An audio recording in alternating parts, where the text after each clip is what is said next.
Welcome to Voices from the Abyss. Every week, we descend into another story where the water is dark, the silence is heavy, and not everything waiting beneath the surface has stayed there. So turn the lights down, get on your flippers, and if you enjoy stories that make you afraid to get into the bathtub, don't forget to follow. And if there's a fear, a legend, or a deep-sea nightmare you'd like to hear brought to life, leave it in the comments. You never know. Your idea might be the next one to rise from the depths. Now, take a deep breath. We're going under. There are certain rules you grow up learning without anyone ever explaining them. Don't whistle at night. Don't answer something calling your name from the woods. And if an old-timer at the bait shop gives you advice, you'd probably be wise to listen, especially in the middle of winter, because frozen lakes have a way of making people feel safe.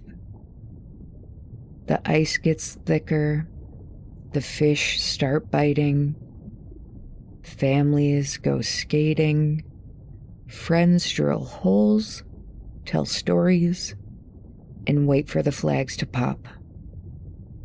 But beneath all that ice, the lake is still alive. And maybe some things down there are listening. This is black ice. The old man behind the bait shop counter looked up just long enough to notice the case of beer tucked beneath Chad's arm. His eyes moved to the auger Kyle had leaned against the wall, then back to the beer. Harper Lake? That's the plan. The old man nodded once. Perch are biting. Told ya. You've been saying that since October. Doesn't change the fact that I was right. The old man reached beneath the counter and set 2 containers of wax worms beside the register. Don't knock back. Don't what now? The old man finally looked directly at him.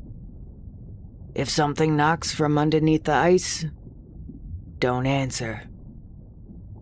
Kyle glanced at Chad. Chad glanced at Kyle. What happens if we do? The old man shrugged. Never stuck around long enough to ask. Kyle gave a polite little laugh. The old man didn't. Thanks. We'll keep that in mind. You actually believe stuff like that? I don't know if I believe it, but I also don't see any reason to tempt it.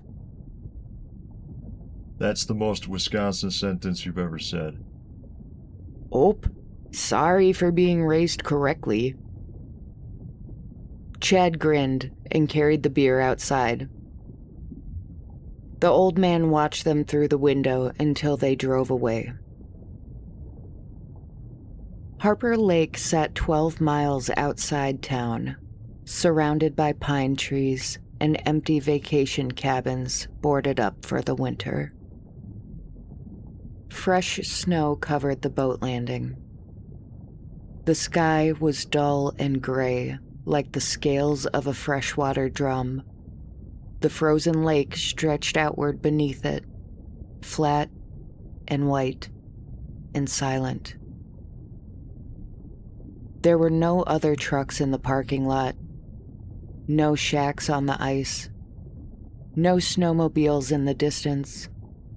Just 2 lines of footprints leading away from shore.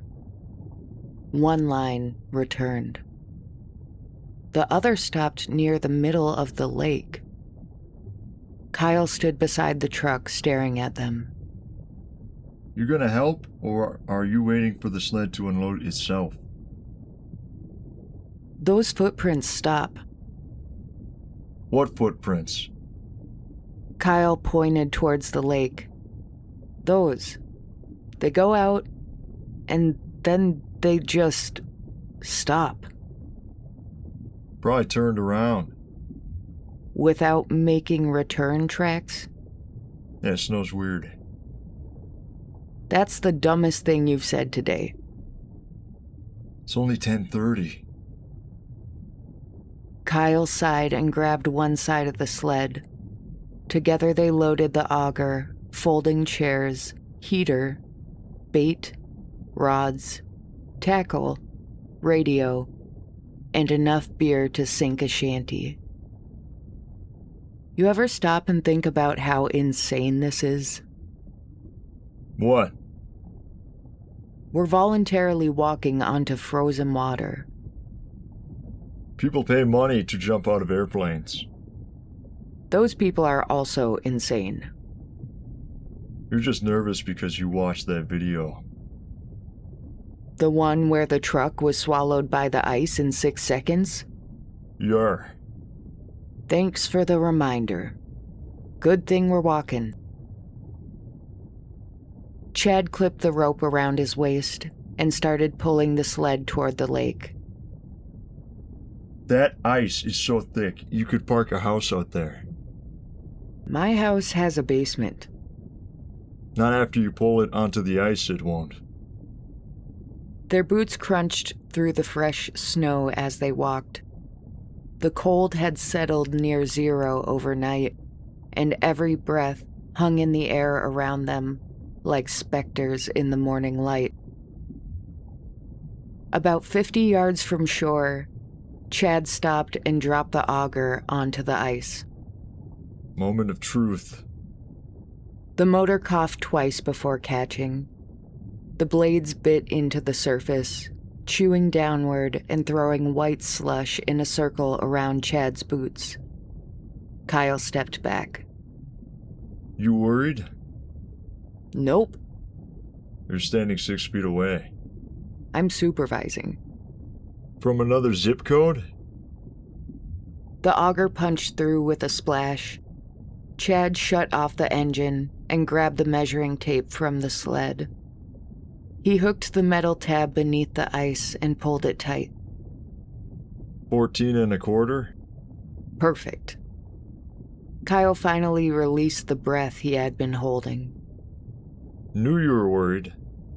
I wasn't worried. I just like knowing the lake isn't about to cash in my life insurance. I don't think your policy covers being a great big baby. I don't think yours covers dumb decisions. Good thing all my decisions are genius. Chad kicked loose snow over the test hole until only a shallow dip remained. Then they continued farther onto the lake. They stopped near the edge of an old weed bed where Chad swore the perch gathered. He drilled 2 fishing holes several feet apart and cleared each one with the skimmer. Kyle set up the chairs while Chad lit the heater. Then Chad reached into the sled and pulled out an old portable radio held together with black electrical tape. That thing still works? Show some respect. This radio has survived countless camping trips, 2 breakups, and your bachelor party. Nothing survived my bachelor party. Chad smacked the side of the radio. Static hissed from the speaker. He adjusted the dial until a distorted guitar riff broke through. Wasp's "I Wanna Be Somebody" crackled across the empty lake. Chad threw both fists into the air. There we go, now we're fishing. I think the fish just left. They've got bad taste. They're perch. I don't think they have taste. They chose to live in Wisconsin. So did we. Exactly. For the first hour, the fishing was good. Kyle pulled up the first perch, barely larger than his hand. Chad held it up for inspection. Dinner. That's an appetizer. An emotional support appetizer. You gonna eat it or take it to therapy? By noon, they had 7 perch in the bucket and 4 empty beer cans buried in the snow beside Chad's chair. Kyle watched Chad open another. You know that's your 4th. Don't be dramatic. Your 3rd? Chad thought about it. Hey now, the only thing you need to be counting is fish. What's the score now? Me 5, you 2? The heater hummed between them. The radio played quietly. Chad leaned back in his chair and stretched his legs towards the warmth. This is therapy. Therapy usually makes you deal with your problems. I'm dealing with them. By drinking beer on a frozen lake? Exactly. I don't think your therapist would agree. My therapist charges $150 an hour. This lake lets me sit here for free. You spent $200 on fishing gear. That's an investment. Something tapped beneath Kyle's chair. A small, hollow sound. Kyle looked down. Oh. What? I think something just knocked. Fish? Fish usually use the front door? Chad listened. For several seconds there was nothing. Then, 3 distinct knocks came from beneath the fishing hole. Tap. Tap. Tap. Both men stared at the black circle of water. No way. Mm-hmm. Wait, can fish actually knock? Nope. You heard it. I heard something. But I think it's best we pretend no one's home. Chad leaned forward and raised his fist above the ice. No. What? You know what? It's a fish. It's probably a fish. See, that's a very different sentence. I just want to see if it does it again. I swear, if we end up in one of those documentaries where everybody says he was a nice guy, but he made terrible decisions, I'm haunting you. You'll have to wait your turn. I don't like participating in folklore, Chad. You don't believe in folklore. That doesn't mean I gotta be rude to it. Chad grinned. Then he knocked 3 times against the ice. Tap, tap, tap. They waited. Nothing answered. Chad leaned back in his chair. See? You seem disappointed. A little. Then something knocked from directly beneath them. Tap, tap, tap. Perfectly spaced. Neither of them moved. The radio continued playing for another few seconds before dissolving into static. Chad reached over and switched it off. Interference. From what? Atmosphere. That doesn't make sense. I've made worse excuses. Kyle stared into his fishing hole. The water below looked impossibly dark. No weeds, no flash of scales, nothing moving beneath the surface. You, remember what that old guy said?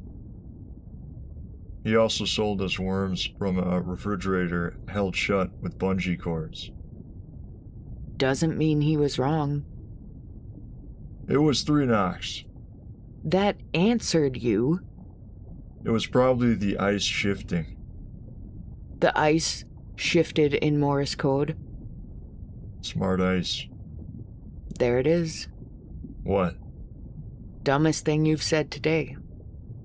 Took longer than expected. They tried to keep fishing. Neither of them said much. The perch had stopped biting. Chad changed bait twice. Kyle lowered his line deeper. Nothing touched either hook. The silence around them thickened. The breeze disappeared. No birds called from the trees. No vehicles passed on the road behind them. Even the ice stopped making the distant booming noises Kyle had heard all morning. The entire lake seemed to be holding its breath. Cold enough for you? Shut up. Chad chuckled, but the sound fell flat against the empty landscape. Then came a scrape.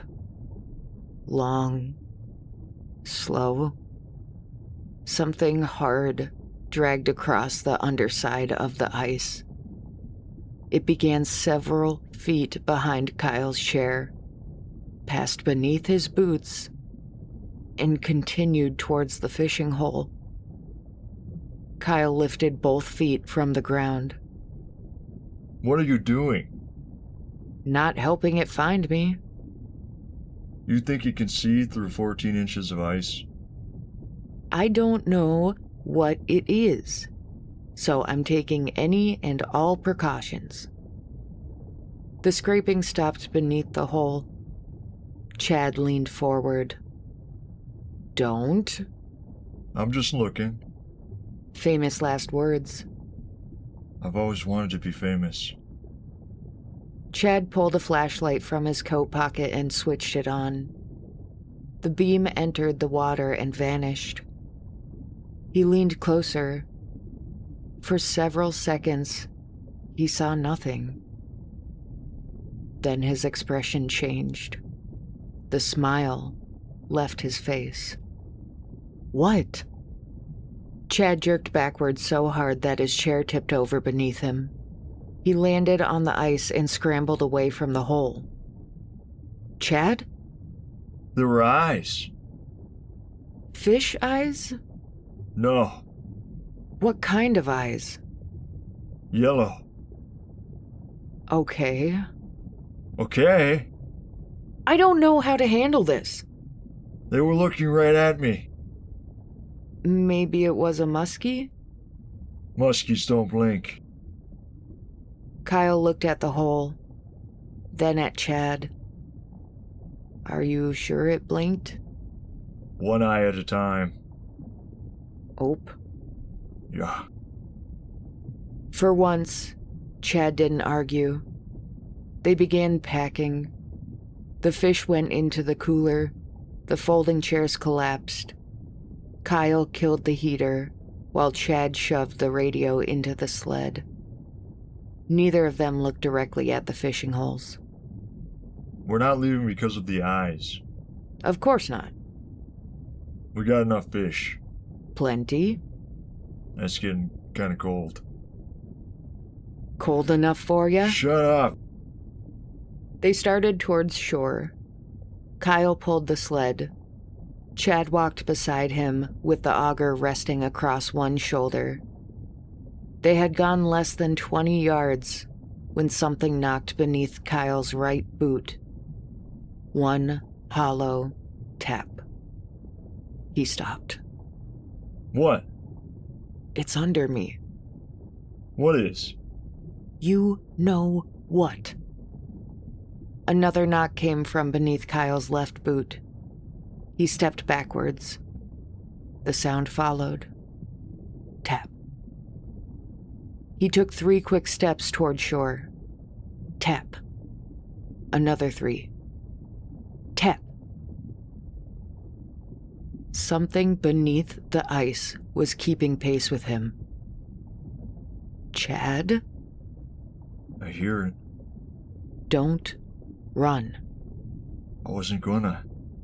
You're walking real fast. I have long legs. You're 5'10". That's above average. They moved faster. The sled bounced over the uneven snow behind them. The knocking continued beneath their feet. One tap every few steps. Never closer, never further away. Keeping pace. Waiting. The shoreline seemed much further away than it had that morning. Kyle could see the truck. He could see the bait shop receipt still tucked beneath the windshield wiper. But the distance between them and safety refused to shrink. Then the sled jerked to a stop. The rope snapped tight around Kyle's waist. Oh. What now? Snagged. Chad dropped the auger and walked back toward the sled. The front edge had caught in a shallow depression beneath the snow. He bent down and began pulling at it. Kyle stared at the dip. A dark circle showed beneath the powder. The first hole they had drilled that morning. The test hole. The one Chad had measured before kicking snow over it. Chad.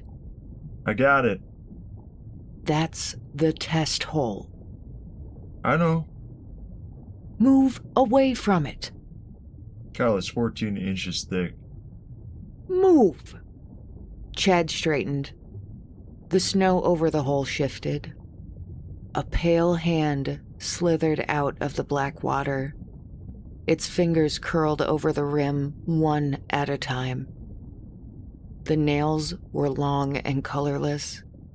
Water ran down the wrist. Chad froze. Well, that's unfortunate. Back up. A second hand shot through the hole and seized Chad by the wrist. He screamed. The first hand grabbed his other arm. Both arms plunged into the water up to his elbows. Chad's knees slammed into the ice. Kyle grabbed the back of his coat. I got you. Hole! Kyle planted both boots and hauled backward. For 1 second, Chad rose. Then the thing beneath the ice pulled again. His chest slammed against the frozen surface. His shoulders struck the rim of the hole. He stopped. The opening was barely 10 inches wide. Chad's body wasn't going through it, but whatever held him didn't seem to care. The pressure increased. Chad screamed as his right shoulder dislocated with a wet pop. His arm jolted further into the hole, narrowing the width of his upper body. Kyle! I'm pulling! Kyle wrapped both arms around Chad's waist. The force beneath them fought both men through the ice. Chad's left shoulder collapsed next. The bone broke with a sharp crack. His jacket twisted around his torso as his arms were forced together beneath him. The hole did not widen. The ice didn't fracture. Chad did. His ribs began to fold inward. One, then another, then 3 at once. The sound was quiet beneath his screaming, like branches snapping under heavy snow. Let him go! The thing pulled harder. Chad's chest narrowed. His body sank another inch into the hole. Kyle felt bones shifting beneath his hands. Chad's boots kicked wildly against the ice. One caught Kyle in the knee. The other scraped a long trench through the snow. Don't let go! I won't! For a moment, Kyle thought he was winning. Chad moved backwards. Only an inch. But it was enough. Kyle tightened his grip and pulled with everything he had. Then a deep crack tore through Chad's body. Not the ice. His spine. Chad's scream became something smaller. Thin. Breathless. The thing beneath the lake yanked again. Chad's upper back was folded backwards. The backside of his head pressed against his back, chin cracking on the edge of the hole. Kyle's grip slipped from Chad's coat to his belt. The belt buckle tore free. No! Chad's torso was beneath the surface. It was still pulling him. But his head was stopping him from going through the hole. Kyle grabbed both sides of Chad's face. Their eyes met. Chad was still alive. Still conscious. Still trying to speak. Then the final pull came. Chad's jaw shattered against the edge of the ice. His head twisted sideways, and then he vanished into the black water. Kyle was left holding nothing.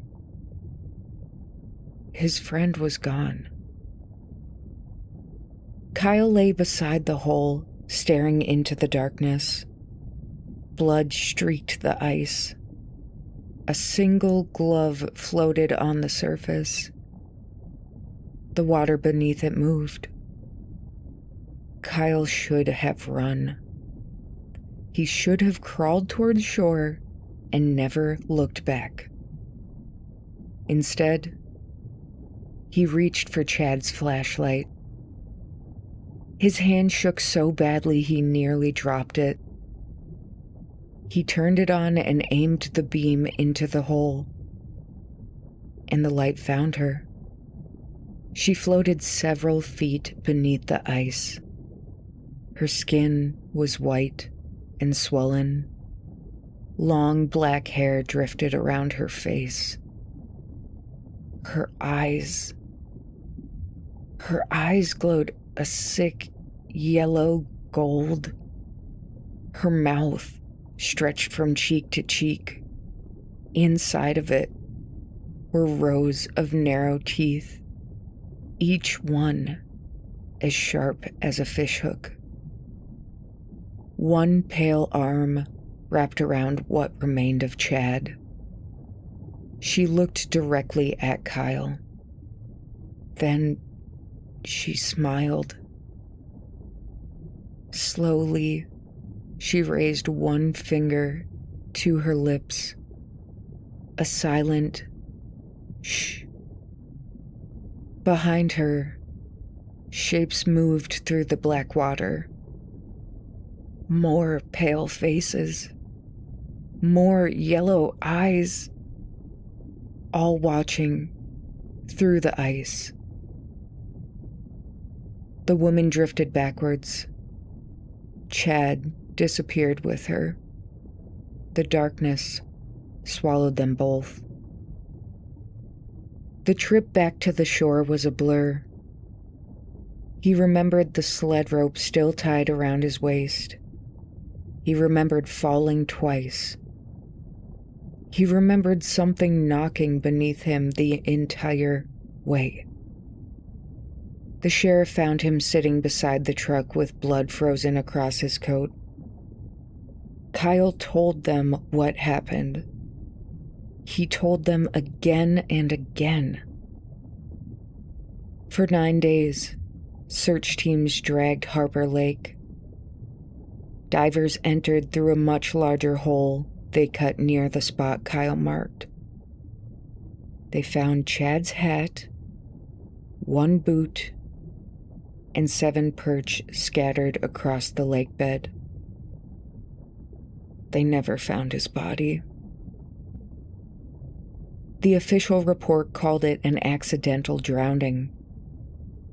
The sheriff said Chad must have fallen through a break in the ice. Kyle asked if that was the case, then why were there only 3 10-inch holes found on the lake, each revealing the ice was 14 inches thick? The sheriff didn't answer. After that, Kyle went home.